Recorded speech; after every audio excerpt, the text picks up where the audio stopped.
folks, welcome back, and today we're going to try a topic video. This is the first time we've done this. Yep, so it might be a little awkward, but we'll get through it. Yeah. Thumbs up for trying. So the topic we came up with is 5 games we'd like to try before we buy. Yeah. And so what we're going to do is we're going to go back and forth, and we're going to mention one of the games, one of the 5 games. There's no ranking. You know, we might have a little bit of some sort of hierarchy in our head, but there's no real, this isn't like our favorite one is first or least favorite one is, or anything like that. It's just going to be strictly topical on 5 games amongst us. So one of us is going to go, and if the other one had that same game, then we'll just kind of chime in. But I don't know what Owen's got, and he doesn't know what I've got. So, Owen, you want to start us off? Sure thing. So the first one that I would definitely like to try before I buy is Twilight Imperium.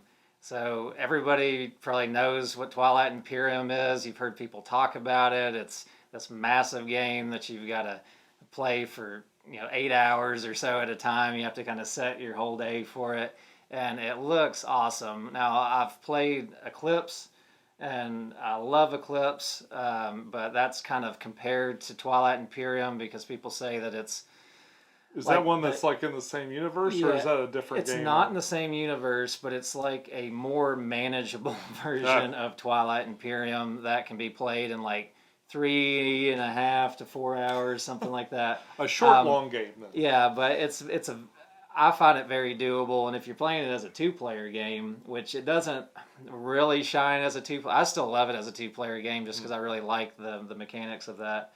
But it is going to be a manageable version anyways of being able to have these space empires and be able to interact with people in a way that's not just about direct conflict and fighting and trying to kill each other. And Twilight Imperium looks extremely impressive, but one of the main reasons why I would like to try it before I buy it is that I don't want to get another big box game that's just going to sit on my shelf. I've already got too many of those as it is, and it's kind of a problem in the hobby. Well, space. how long is one game of Twilight? I think, like I said, I think you need to plan at least 8 hours, and that's like probably the low end of that game. I've heard people take a whole afternoon with it, or a whole weekend. I've heard about people doing cabin weekends where they go to play that, but I wasn't sure if they were playing it like one time and just really slowly throughout the weekend. Yeah. It would definitely be one that you're going to want to have some breaks. You're probably going to maybe go have lunch or dinner in between. Pack a lunch. And be prepared to play it all day. And you need to have, the other reason too why I haven't wanted to buy it right away is because you need to have people that are ready to play a game like that. And so over the past year or so, I've been seeing a lot more gamers because I've been going to a local board game meetup. It's where I've met Sean at as well, and so that's it's a possibility, but still want to try somebody else's before I buy it. It's funny that going to that board game club has opened up so many possibilities for games that I didn't think I'd ever play and stuff. So yeah, that's cool. Somebody was a sucker enough to buy it up there, surely.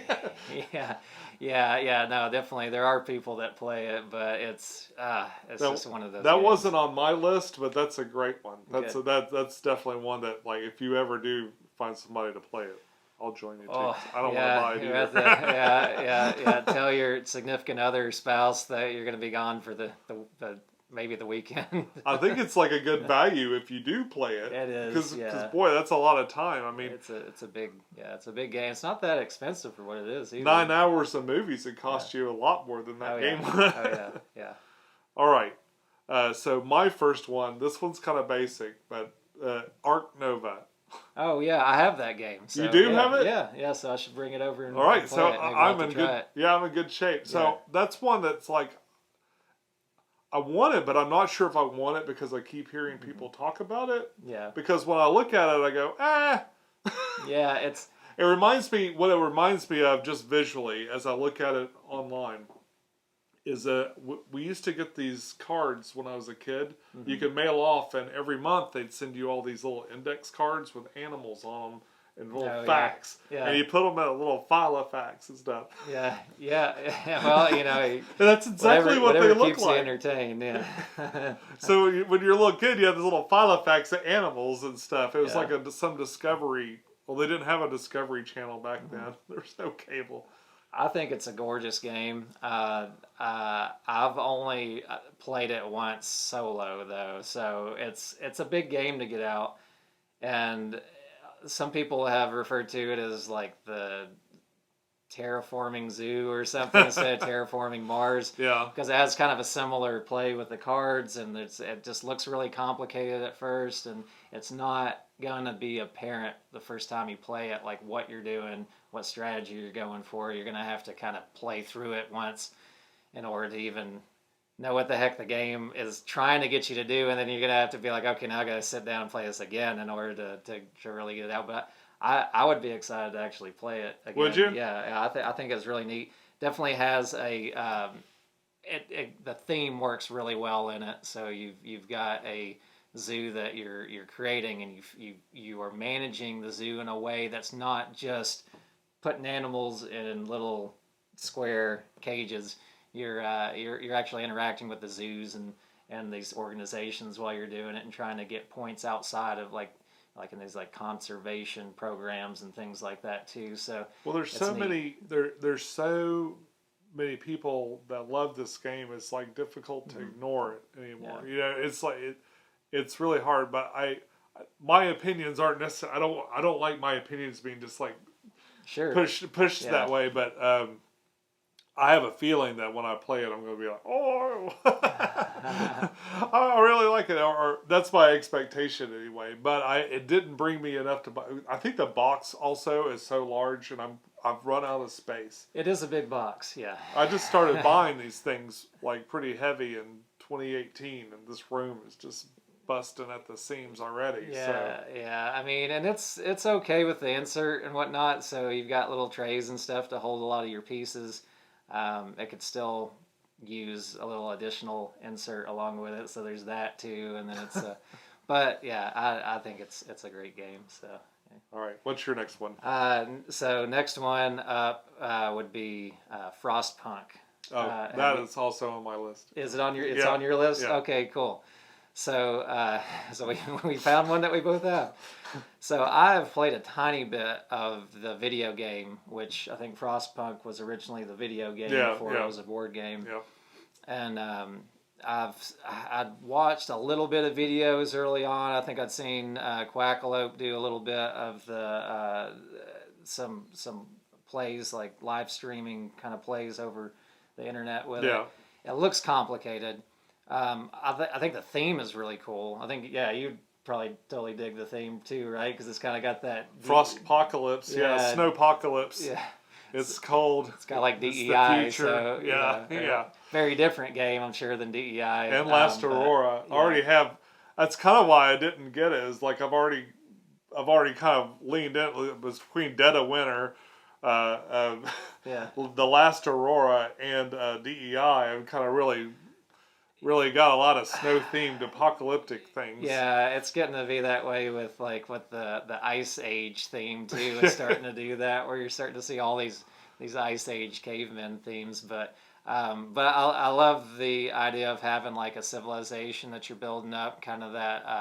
I don't know. I would just call it just general strategy, city builder, maybe. I don't know how the board game is really different than the video game as far as that's concerned, but the idea is cool. Yeah, so I almost backed this. In fact, I think I backed this and then backed out. Backed in and backed out. Backed in and then backed out, because I think I've been trying to fight FOMO on stuff, and like I was like, maybe I'll wait and see.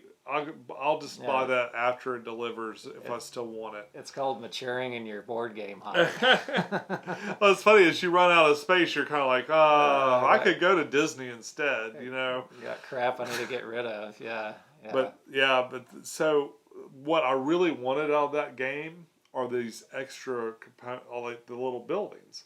Like all the little buildings and stuff that you put on the top, which is an extra buy, like it's not even part of the regular game. Yeah. It's like the extra stuff you buy on it. Can you fit it in the? Do you know if you can fit it in the box? Like, yeah. Is it made to be able to put all those additional pieces? I don't know. Like I purposely like kind of ignored it. Yeah. Like, you know what I mean?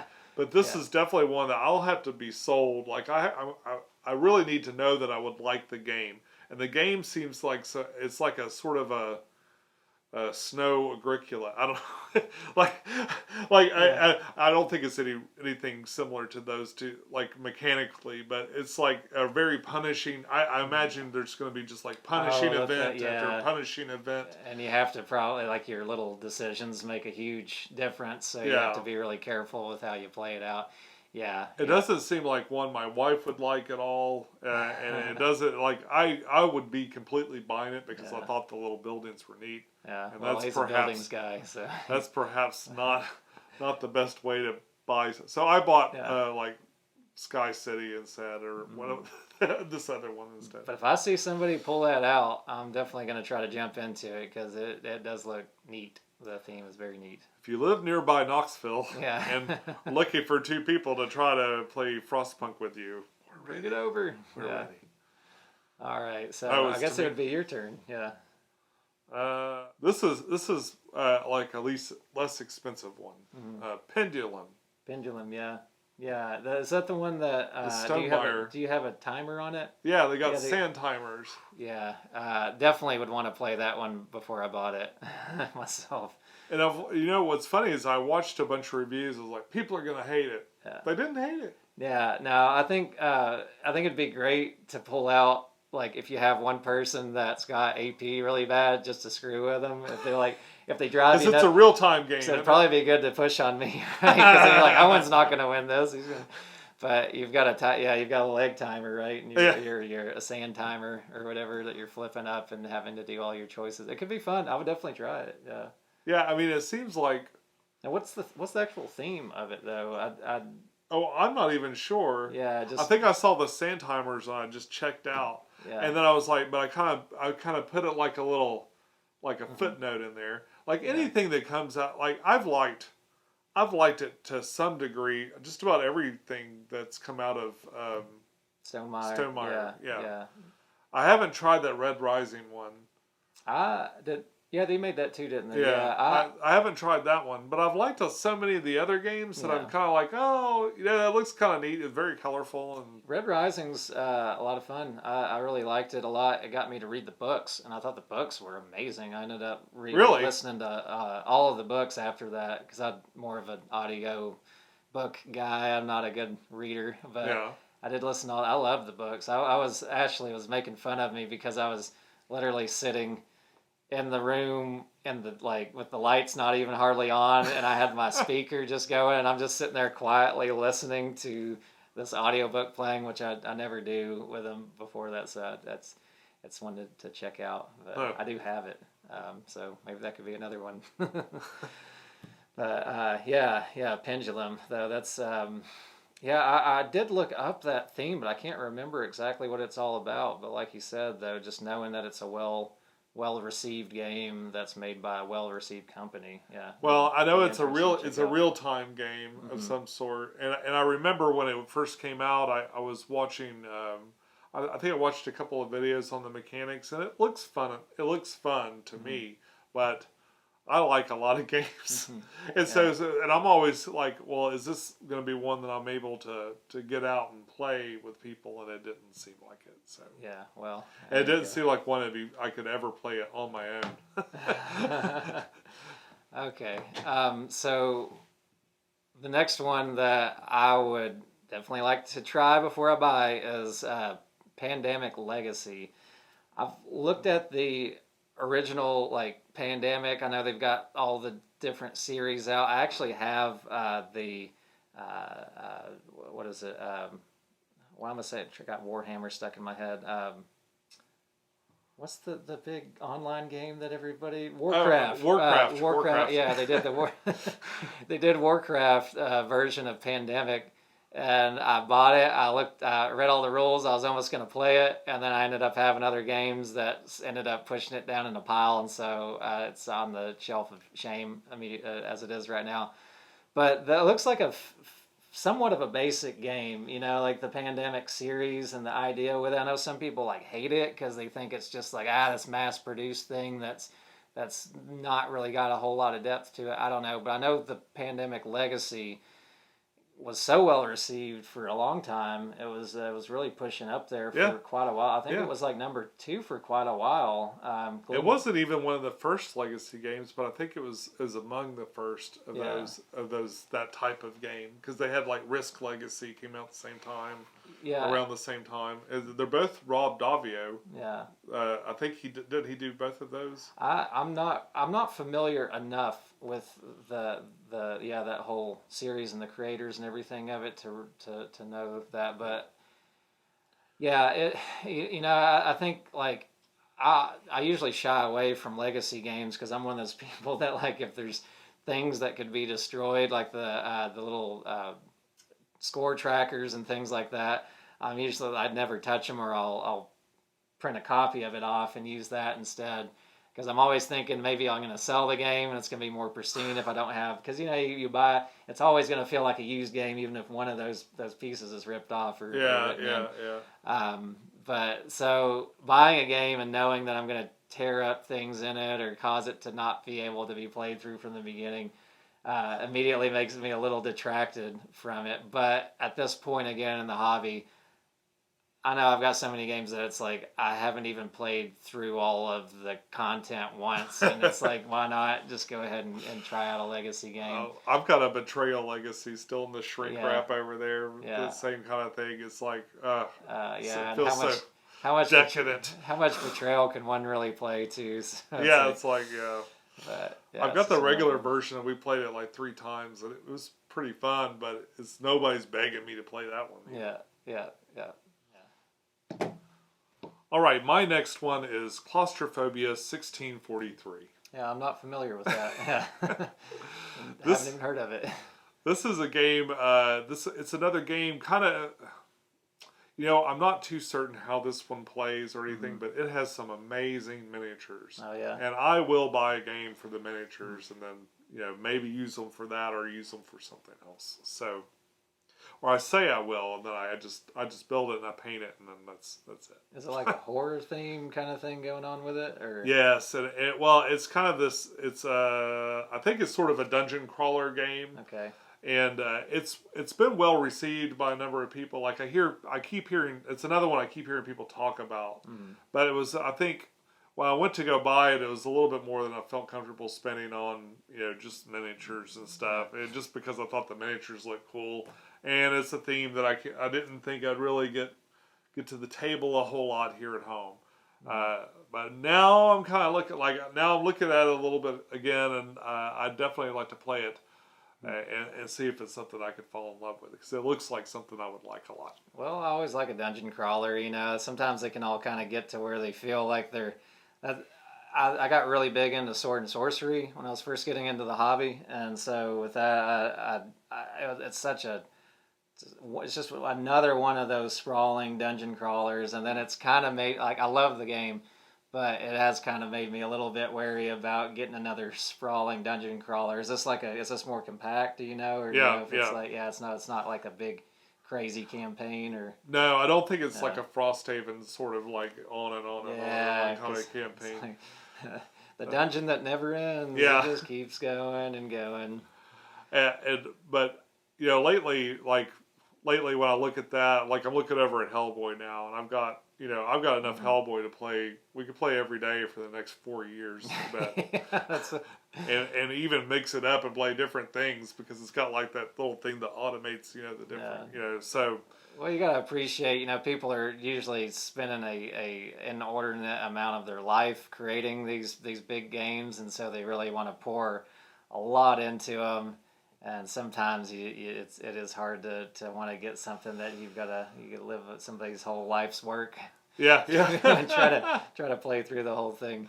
But it's definitely appreciated that they do it. I definitely appreciate they're out there making them. And that compulsion to want to just have everything on something too. So. It's a problem in the board game hobby. Yeah, Yeah. but it pushes out stuff like this that maybe I That's would true. try or something. You get a few out. I remember my first big box game. I remember the first time I went all in. Yeah. I hope you're ready, son. There's a lot of commitment there. That's a good ripe for punning. Mm-hmm. Foundations of Rome. That's a good one. I looked at this. I think it would have been right up my alley as far as a type of game that I would enjoy. If you're not familiar with Foundations of Rome, you probably are, right? Yeah. Okay. So a lot of people know about it. It's really well received. I think they did 2 Kickstarters. I don't think it ever came to retail, and they have not gotten their second They've done it Kickstarter twice out yet. Yeah, they redid it, and I believe the first one they had all the miniatures for the building too. Correct? Like I think I'm not sure. The last campaign they did is where I discovered it, so Yeah. I didn't know that they already had one out. Like Yeah. it was their second one. I believe this is the second edition of it. They may have had some extra pieces or something, or maybe the pieces were larger. I can't remember what it was. Just a little bit of updating on it, but I don't believe it came to retail the first time. Maybe they'll bring it on the second one, but it's a huge box. It's a whole calyx cube. So, and as far as miniatures go, it's really neat because I think They're buildings. They're more building. It's another one. I looked at it, I was like, oh my gosh, these buildings are amazing. But I got some sticker shock, I think, on this one. Yeah, so you're placing buildings out and creating like Rome or whatever, and getting little bonuses depending on how you place your buildings out. And it looks gorgeous on the table because it looks like you've got a real city that you've built. You don't just have a bunch of little polyomino pieces, but they're essentially that's what they basically are representing, is like what a polyomino piece would do on a map. So I don't think they created a polyomino version like a cardboard version, but it would have maybe made sense if they did. Maybe they did, and I just missed that because I quit looking at the Kickstarter after I decided to pass it up. But I would absolutely love to play it. It looks really cool. So that is one that I would definitely want to try before I buy, though, because that is a huge amount of space on your shelf. That's a lot of space on your shelf and out of your wallet. Yeah, yeah, it's another $200 plus probably. I think it was like once they start pushing over $200, I'm like, I really gotta know that I love it. You know what I mean? Yeah, and I've got other $200 plus games that I'm still eyeballing on actually backing too. So that's definitely one to maybe try before I buy. But I should have one more. You have another one? Okay. You should have one, and then I've got the last one. Yeah. Right. A Feast for Odin. A Feast for Odin. I have that. Do you have that too? I do have that. A Feast for Odin is I'm lucky. Very cool. Yeah, it's a neat game. I honestly don't know if I want to keep it. I think it's an awesome game. I think it's I love the theme. I like the Viking theme.